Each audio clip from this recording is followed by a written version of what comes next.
Hello guys, स्वागत है आपका सिटीजन जी चैनल पर। और आज आप देखने वाले हो 2020 में आई एक underrated Irish horror film caveat का ब्रेकडाउन, जिसके राइटर, डायरेक्टर और एडिटर हैं डेमियन मैककार्थी और ये उनकी पहली फिल्म है। लैटिन में कैवियट का मतलब होता है बीवेयर, यानी कि सावधान या खबरदार। ये भी एक मॉडर्न हॉरर है जिन्हें आजकल कहा जाता है एलिवेटेड हॉरर। ये वो मूवीज होती हैं जो कि ब्लड, गोर, मारकाट या जंप स्केयर पर रिलाई नहीं करती, बल्कि इमोशनल और ड्रामेटिक तरीके से आपको अपसेट करती है, जैसे कि गेट आउट, अस, लैम्ब और A24 मूवीज तो हैं ही। अब मेजॉरिटी लोगों ने ये मूवी नहीं देखी, लेकिन जिसने भी देखी है वो इसे समझ नहीं पाए, इसलिए इसका ब्रेकडाउन जरूरी है। तो अब ज़्यादा देर ना करते हुए जल्दी से स्टोरी स्टार्ट करते हैं।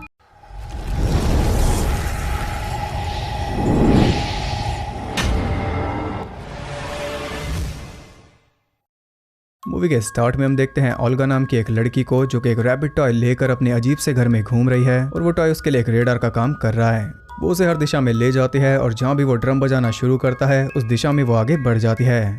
इसके नाक से खून भी निकल रहा है, जिसका रीज़न आपको आगे पता चल जाएगा। खैर, ऐसे ही करते करते वो पहुंच जाती है बेसमेंट में और वो टॉय उसे ले जाता है एक वॉल तक, जो कि खोखली थी। एक कटर से थोड़ा काट कर वो अंदर देखती है तो उसके होश उड़ जाते हैं और ये था इसका इंट्रो। इसके बाद हम देखते हैं आइजैक को, जिसके साथ एक हादसा हो गया था जिस वजह से इसकी आधी याददाश्त चली गई। अभी ये रिकवर कर रहा है। उसके पास आता है मो नाम का एक आदमी, जो कि उसे पहले से जानता है, लेकिन आइजैक को वो याद नहीं। आइजैक को ध्यान रखना होगा उसकी नीस ओल्गा का, जिसे हमने अभी देखा था। मो का भाई एड पिछले साल मर गया था, उसने सुसाइड किया था और 8 महीने पहले ओल्गा की मॉम भी अचानक गायब हो गई। अब वो अकेली रहती है एक दूर दराज घर में और उसे भी दिमागी प्रॉब्लम है। अचानक ही वो एक ऐसी स्टेट में चली जाती है जहाँ ना तो उसे कुछ सुनाई देता है और ना ही वो कुछ देखती है, यानी कि पूरी तरह फ्रीज हो जाती है। इसलिए मुंह से अकेला नहीं छोड़ सकता। यही रीजन है कि उसके नाक से खून निकल रहा था। इसे कोई ऐसा चाहिए जो घर की देखभाल भी कर ले और उसकी नीस की भी। अब आइजैक पूछता है कि जब वो तुम्हारी नीस है तो तुम खुद उसके पास क्यों नहीं जाते। जवाब में वो कहता है कि मैं उसे बर्दाश्त नहीं कर सकता। अब आइजैक को अच्छे खासे पैसे मिल रहे हैं सिर्फ उस घर में जाकर रहने के, इसलिए ये भी मना नहीं कर पाता। लेकिन यहीं पर इम्प्लाई होता है फिल्म का टाइटल सावधान। वो उसे साथ लेकर जाता है, लेकिन एक लेक के किनारे पहुंचकर वो रुक गया था, क्योंकि वो घर है लेक के बीचों बीच एक आइलैंड पर, और ये बात इसने आइजैक को पहले नहीं बताई थी। आइजैक कहता है कि मुझे तैरना नहीं आता। वो कहता है कि इसलिए हमारे पास बोट है। वो दोनों उस घर में पहुंचते हैं और वहां पहुंचकर वो आइजैक को बताता है कि ओल्गा थोड़ी पैरानॉइड है। उसे अच्छा नहीं लगता कोई उसके आसपास आए, स्पेशली उसके रूम में। उसे ये भी डर रहता है कि कहीं वो सोती रह जाए और कोई उसे मारकर चला जाए। उसका भरोसा जीतने के लिए आइजैक को एक हार्नेस में चेंड होना पड़ेगा, और ये बात भी मो ने उसे पहले नहीं बताई थी। धीरे धीरे करके ये कुछ ज्यादा ही करवा रहा है और ये तो बहुत ज्यादा वियर्ड है। आइजैक यहाँ बेबी सिटिंग करने आया है या कैद होने? वो कहता है कि ये तो मैं नहीं करने वाला। तो मो उसे ओल्गा के रूम में लेकर जाता है और वो फ्रीज थी। ना ही वो कुछ सुन पा रही थी और ना ही देख पा रही थी। ये हालत उसके लिए काफी डेंजरस है, कोई इसका फायदा भी उठा सकता है, इसलिए मो को आइजैक की जरूरत पड़ी। ये सब देखकर आइजैक भी हार्नेस में जाने के लिए मान गया, क्योंकि ओल्गा की चिंता भी वैलिड है। किसी भी वक्त अचानक वो ऐसे फ्रीज हो जाएगी तो क्या पता उसका केयर टेकर उसके साथ क्या करे। वो उस हार्नेस में बन जाता है और उसकी चाबी मो ने रख दी उसी रूम के टेबल पर। वो आइजैक को एग्जाम्पल भी दिखाता है कि इस हालत में ओल्गा को जरा भी होश नहीं रहता। खैर, वो तो वहां से चला गया। अब जिस हार्नेस में ये बंधा हुआ है उसकी चेन जा रही है बेसमेंट में। इसमें बंधे हुए वो पूरे रूम में घूम पाएगा, बस वो ओल्गा के रूम में नहीं जा पाएगा। और अभी उसने फाइंड आउट किया है कि वो बाथरूम में भी नहीं जा सकता। ये तो इसमें बंधने से पहले टेस्ट करना था। और स्टिल ये काफी अजीब तरह की बेबी सिटिंग है। नॉर्मल इंसान तो इसके लिए कभी हाँ नहीं करता। वो देखता है कि फ्लोर में एक काइंड ऑफ एयर वेंट भी है और साथ ही घर के पीछे बंधा हुआ एक डॉग। घर की दीवारें कुछ ज्यादा ही टूटी फूटी हैं, जो कि एक अलग ही सैड वाइब दे रही है। अब आइजैक अंदर से डॉग फूड लाकर उस डॉग को देता है और खुद भी वहीं पर बैठकर वो एक फोटो देख रहा था, जो कि है उसकी और उसके भाई की। तभी अचानक लाइट बंद हो जाती है और कोई उसकी चेन खींच रहा था, लेकिन जब वो पीछे देखता है तो वहाँ कोई भी नहीं था। वो जल्दी से लाइट ऑन करता है और तभी इंटरकॉम से रोने की आवाज़ आती है। वो सीधा पहुंच जाता है ओल्गा के रूम पर और देखता है कि वो फ्रीज थी, लेकिन इस बार बैठ के दूसरी साइड। ये देखकर उसे लगता है कि शायद इसी ने वो सब किया होगा, लेकिन कुछ और आवाज़ें भी सामने से आ रही थी, जहाँ पर है उसका बाथरूम, लेकिन वो तो आगे जा नहीं सकता। वो सोने चला जाता है अपने रूम में। उसके रूम में एक लड़की की पिक्चर थी जिसके हाथ में एक रैबिट टॉय था। आइजैक आराम से सो जाता है, लेकिन अचानक एक आवाज़ आती है जिससे वो जाग गया। वो आवाज़ थी उस पिक्चर के गिरने की। अब आइजैक को ऐसा लग रहा था जैसे वो लड़की उसे घूर रही है, इसलिए वो पिक्चर को पलटकर फिर से सोने की कोशिश कर रहा था। लेकिन जैसे वो पीछे मुड़कर देखता है वो पिक्चर अपने आप दोबारा पलट चुकी थी, यानी कि कुछ सुपर नेचुरल यहाँ पर हो रहा है। वो उसे फिर से पलट देता है और इस बार लेट कर वो उसे ही देख रहा था, लेकिन ऐसे ही उसकी आंख लग जाती है। तभी फिर से एक आवाज़ होती है जिससे वो जाग जाता है। वो आवाज़ फिर से उसी पिक्चर के गिरने की थी, लेकिन वो गिरी है फ्रंट साइड पर, यानी कि वो पलट गई थी। वो उसे उठाता है तो इस बार उस लड़की के हाव भाव बदले हुए थे। वो काफ़ी गुस्से में देख रही थी और आइजैक को ऐसा लग रहा है जैसे वो कुछ बोल रही है। खैर तभी उसकी आंख खुल जाती है और वो देखता है कि पिक्चर तो वैसी ही रखी है, यानी कि ये बस एक सपना था या शायद नहीं। वो जाकर लिविंग रूम में बैठ जाता है, तब उसे मिलता है वही रैबिट जिसकी आंखें इतनी रियल हैं कि ऐसा लगता है सीधा आत्मा के अंदर झांक रहा है। आइजैक उसे देख रहा था, तभी वहां पर आ जाती है ओल्गा और उसके हाथ में था एक क्रॉसबो। आइजैक अपना परिचय देता है और उसके बाद ओल्गा से पूछता है उसके पेरेंट्स के बारे में। वो बताती है कि बेसमेंट में इसी क्रॉसबो से मेरे डैड ने सुसाइड किया था क्योंकि वो क्लॉस्ट्रोफोबिक थे और मेरी माँ पागल थी। ये रैबिट उसी का है। एक दिन इसकी मॉम ने इसके डैड को हार्नेस में लॉक कर दिया और चाबी को पहन लिया अपने गले में, ये सब सिर्फ फन के लिए। इसका डैड चाबी मांगता रह गया लेकिन इसकी मॉम ने नहीं दी। तब वो गया बेसमेंट में, लेकिन जैसे ही ऊपर आया तो दरवाजा उसे बंद मिला। आखिर में घुटन से तंग आकर उसने खुद को मार लिया। इतना कहकर वो चली जाती है और आइजैक आराम कर रहा था, तभी अचानक वो रैबिट ड्रम बजाना शुरू करता है, मानो वो आइजैक को जगा रहा हो। आइजैक हेलो बोलता है तो वो उसका जवाब भी देता है ड्रम बजाकर। वो आइजैक को कुछ कह रहा था। अचानक वो काफी तेज ड्रमिंग शुरू करता है और तभी बेसमेंट का दरवाजा खुल जाता है। आइजैक कहता है कि कोई है, तो वो फिर से ड्रम बजाकर रिप्लाई करता है, मानो हाँ में जवाब दे रहा हो। आइजैक उसे लेकर नीचे जाता है और वहां से दिखाई देती है वही वॉल। वो अंदर झांकता है तो उसकी भी सांसें रुक जाती हैं क्योंकि अंदर थी ओल्गा की मॉम की लाश। किसी ने क्रॉसबो से उसे मारा था। तो अब आप इंट्रो का मतलब समझ गए होंगे। इंट्रो में ये रैबिट सेम इसी तरह ओल्गा को यहाँ पर लाया था ताकि वो सच जान सके कि उसकी मॉम गायब नहीं हुई बल्कि उसे गायब किया गया। ओल्गा सच जानती है लेकिन फिर भी उसने आइजैक को झूठ बोला। अब ये देखकर तो यहाँ रुकने का कोई मतलब नहीं बनता। आइजैक ओल्गा के रूम में जाकर देखता है कि वो फ्रिज थी। अब उसे फोन यूज करना था लेकिन अंदर वो जा नहीं सकता। तब वो एक सॉकेट में से हाथ निकाल कर फोन तक पहुंचता है और सीधा फोन करता है मो के पास। आइजैक की आवाज सुनते ही मो पूछता है कि तुम ओल्गा के रूम में कैसे पहुंचे, क्योंकि फोन तो उसके रूम में है। इन सब बातों के लिए टाइम नहीं था, इसलिए वो सीधा उसे बताता है कि बेसमेंट में ओल्गा की मॉम की लाश है और तुम जल्दी आकर मुझे यहाँ से निकालो। वो कहता है कि पुलिस को फोन मत करना, मैं आ रहा हूँ। और पुलिस को तो ये वैसे भी फोन नहीं कर सकता क्योंकि यहाँ का एड्रेस तो इसे पता नहीं। अब ओल्गा को उसके रूम में लॉक करके वो फिर से जाता है बेसमेंट में। उसे लग रहा था कि शायद ओल्गा ने ही अपनी मॉम को मारा, तभी उसने सच नहीं बताया। इंटरकॉम के थ्रू ओल्गा उससे बात करती है और कहती है कि मैं अपने रूम में लॉक्ड हूँ। आइजैक बता देता है कि मुझे तुम्हारी मॉम की लाश मिली है और तुम्हारे अंकल आ रहे हैं। तब वो कहती है कि अंकल को बुलाकर तुमने गलत किया क्योंकि अंकल और डैड ने मिलकर ही मॉम को मारा था। ये सुनकर वो ऊपर जाता है और पहले उसका वेपन रखवाता है साइड में। तब वो बताती है कि मुझे भी ऐसे ही मॉम की बॉडी मिली थी। मैंने अंकल को बताया तो अंकल ने मुझे बताया कि ये तुम्हारे डैड का प्लान था। इसकी मॉम को उन दोनों ने इसलिए मारा क्योंकि वो उसके डैड के क्लॉस्ट्रोफोबिया का मजाक उड़ाती थी और इस मजाक की वजह से वो खुद मर जाता, इसलिए उसने पहले इसकी मॉम को मार दिया। तो यानी कि जो कुछ हमने सुना वो सब झूठ था। पहले इसका डैड नहीं मरा बल्कि पहले मरी इसकी मॉम। मॉम को किसने मारा ये तो हम जान गए, अब जानना है कि डैड कैसे मरा। आइजैक कहता है कि पुलिस को कॉल करो लेकिन वो नहीं करती। वो एक जैकेट पहन कर आती है जो आइजैक के भाई की है। इसे आपने फोटो में देखा था लेकिन इसके पास आई कैसे। वो बताती है कि 1 साल पहले तुम खुद इसे यहाँ पर छोड़ गए थे। आइजैक कहता है कि मैं पहली बार यहाँ आया हूँ, लेकिन वो कहती है कि ऐसा नहीं है, तुम्हें बस याद नहीं, मो ने ही तुम्हें भेजा था। आपको याद होगा इसने बताया था कि बेसमेंट का दरवाजा बंद था, इसलिए इसका डैड नीचे फंस गया और घुटन के मारे उसने अपनी जान ले ली। ये बात सच है लेकिन दरवाजा इसकी मॉम ने बंद नहीं किया था, वो बंद किया था आइजैक ने, क्योंकि इस काम के लिए मो ने उसे हायर किया था, तभी वो इसे पहले से जानता है। ये सब सुनकर आइजैक सुन हो गया था, लेकिन ओल्गा को दिमागी प्रॉब्लम है इसलिए वो उसकी बातों को सीरियस नहीं ले रहा। एक मर्डर करके भला वो कैसे भूल सकता है। ओल्गा अपनी बात पर अड़ी हुई थी, तब वो कहता है कि अपने अंकल के पास कॉल करो, वो खुद ही सच बता देगा।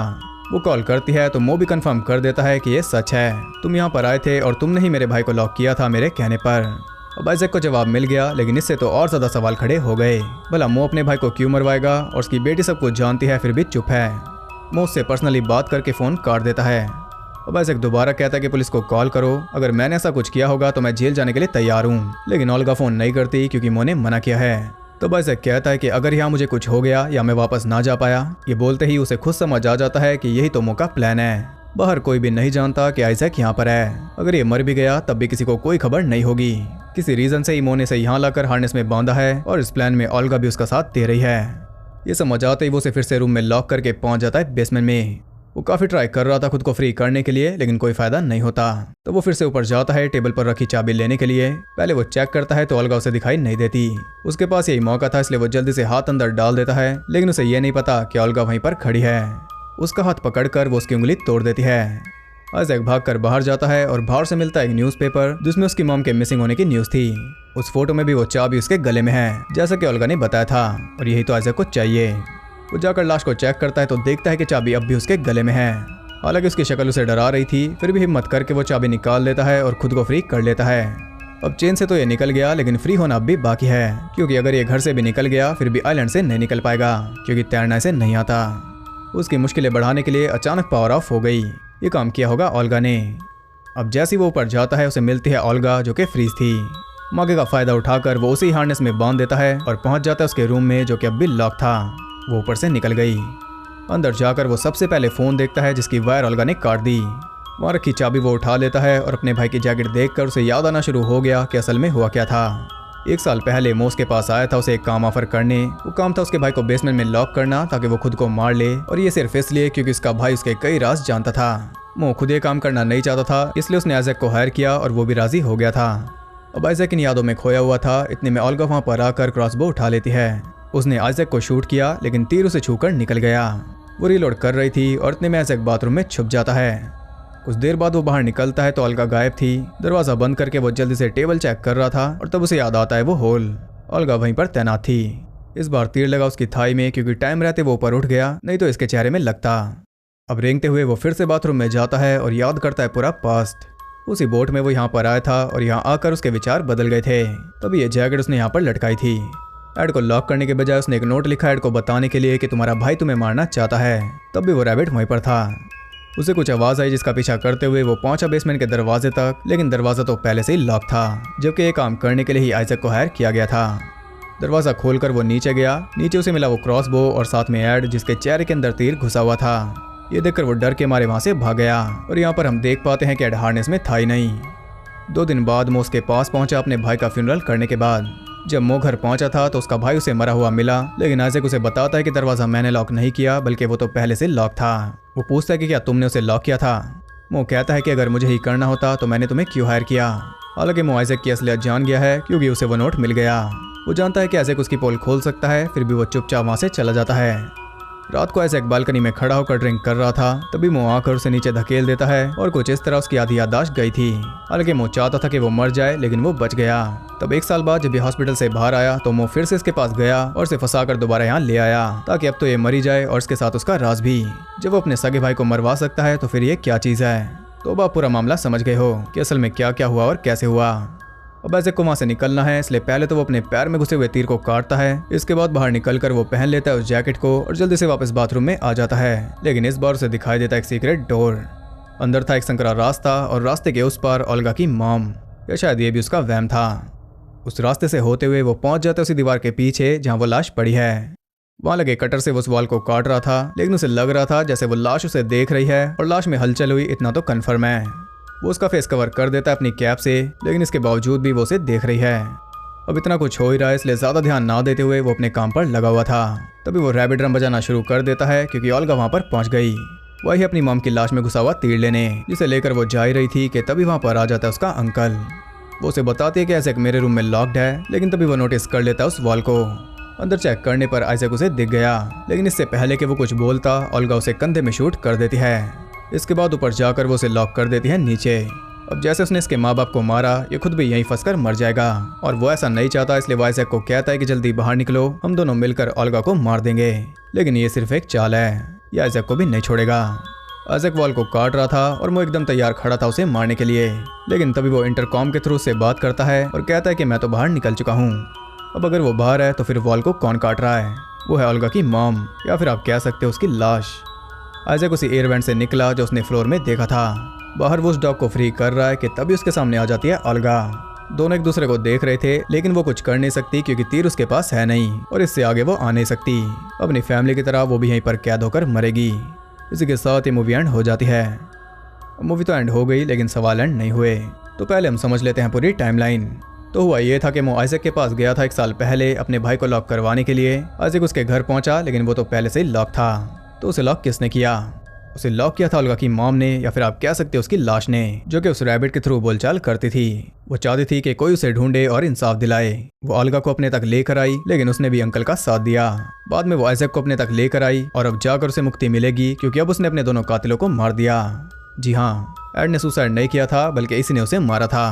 अभी उसने किया कैसे? बाथरूम वाले सीक्रेट रास्ते से वो ऊपर आई तब ओल्गा फ्रीज थी।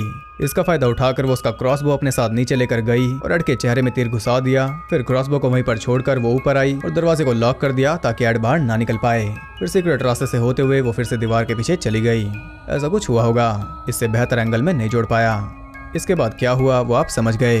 मो ने ऐसेक को धकेला, उसकी याददाश्त चली गई, लेकिन मो को उसका खेल खत्म करना था, इसलिए 1 साल बाद उसने दोबारा ऐसेक को उस घर में ले जाकर लॉक कर दिया ताकि वो भी वहीं पर मर जाए। लेकिन इससे हेल्प हो गई ओल्गा की मॉम की। दूसरा कातिल भी उसके हाथ लग गया। अब आप कहोगे कि जब उसकी मॉम की लाश चल फिर पा रही थी तो वो घर से निकली क्यों नहीं? तो शायद एक लाश होकर बोट चलाना उसे ऑकवर्ड लगता। खैर वो इसलिए नहीं निकली क्योंकि वो घर क्रिप्टिक था। वो उसी घर में भटक रही थी क्योंकि उसकी बॉडी वहीं पर थी। उसका फ्यूनरल नहीं हुआ और जैसा कि ओल्गा ने बताया उसकी मॉम पागल थी। वो उल्टी सीधी चीजें करती थी तभी वो उस रैबिट को पोजेस कर पाई और उसने पिक्चर के थ्रू भी ऐसेक को सिग्नल दिया और उसकी चेन खींचकर भी। लेकिन वो सीधा उसके सामने नहीं आ सकती थी क्योंकि फिर तो वो भी सीधा ही भाग जाता। भले उसे लेक में डूबना पड़ता, लेकिन एक चलती लाश को देखकर तो यही उसे बेहतर लगता। अब इतने उलझे हुए लॉजिक के बजाय हम सीधा ये भी मान लेते कि मो ने या फिर ओल्गा ने ही एड को मारा होगा। लेकिन एंड में हमने देख लिया कि उसकी मॉम की लाश सच में चल फिर सकती है। इसे दिखाने का कुछ तो मतलब होगा ही। तो अब आप पूरी स्टोरी समझ गए। जिस घर में ये मूवी शूट हुई वो डायरेक्टर के दोस्त की फैमिली का था और वो रैबिट टॉय मंगवाया था ईबे से। उसका फंड निकाल कर उसे थोड़ा बहुत बिल्डअप किया गया। तो अब आप बताइए आपको ये मूवी कैसी लगी, और अगर आपके पास कोई थ्योरी है तो वो भी आप बता सकते हो। अगर आपको वीडियो पसंद आई तो इसे एक लाइक जरूर करना, वो बहुत जरूरी है मोटिवेशन के लिए। और साथ ही ऐसे इंटरेस्टिंग वीडियोस देखते रहने के लिए चैनल को सब्सक्राइब करके बेल नोटिफिकेशन कॉल पर सेट कर लो ताकि नोटिफिकेशन आपको गाइड करके यहाँ तक ले आए। और ज़्यादा कनेक्टेड रहने के लिए आप मुझे इंस्टाग्राम पर फॉलो कर सकते हो, वहाँ आपको बहुत कुछ जानने के लिए मिल जाएगा। और साथ ही बाकी जगहों पर भी जिनके लिंक्स आपको नीचे मिल जाएंगे। तो मैं मिलता हूँ आपसे अगली वीडियो में, तब तक के लिए सबको बाय।